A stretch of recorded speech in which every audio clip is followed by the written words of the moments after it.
chapter 9. Then verily the first covenant had also ordinances of divine service, and a worldly sanctuary. For there was a tabernacle made, the first, wherein was the candlestick, and the table, and the shewbread, which is called the sanctuary.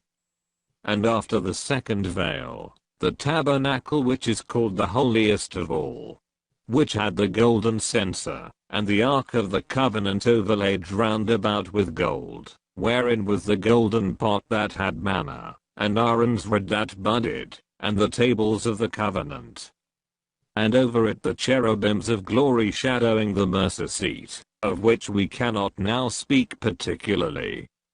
Now when these things were thus ordained, the priests went always into the first tabernacle, accomplishing the service of God.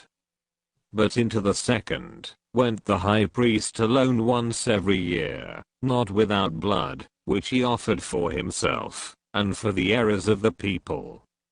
The Holy Ghost this signifying, that the way into the holiest of all was not yet made manifest, while as the first tabernacle was yet standing.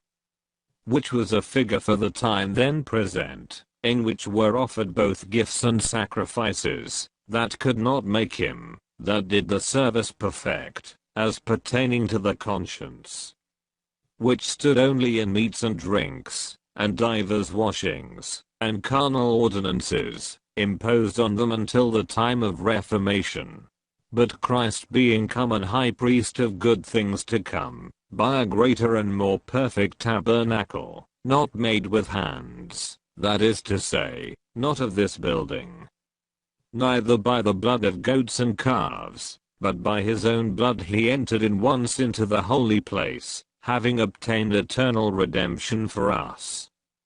For if the blood of bulls and of goats, and the ashes of an heifer sprinkling the unclean, sanctifieth to the purifying of the flesh, how much more shall the blood of Christ, who through the eternal Spirit, offered himself without spot to God, purge your conscience from dead works, to serve the living God.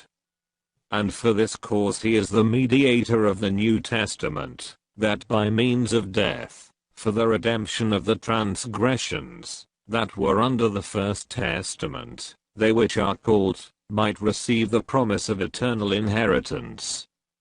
For where a testament is, there must also of necessity be the death of the testator. For a testament is of force after men are dead, otherwise it is of no strength at all while the testator liveth. Whereupon neither the first testament was dedicated without blood. For when Moses had spoken every precept to all the people according to the law, he took the blood of calves and of goats, with water, and scarlet wool, and hyssop, and sprinkled both the book, and all the people, saying, This is the blood of the testament which God hath enjoined unto you. Moreover he sprinkled with blood both the tabernacle, and all the vessels of the ministry.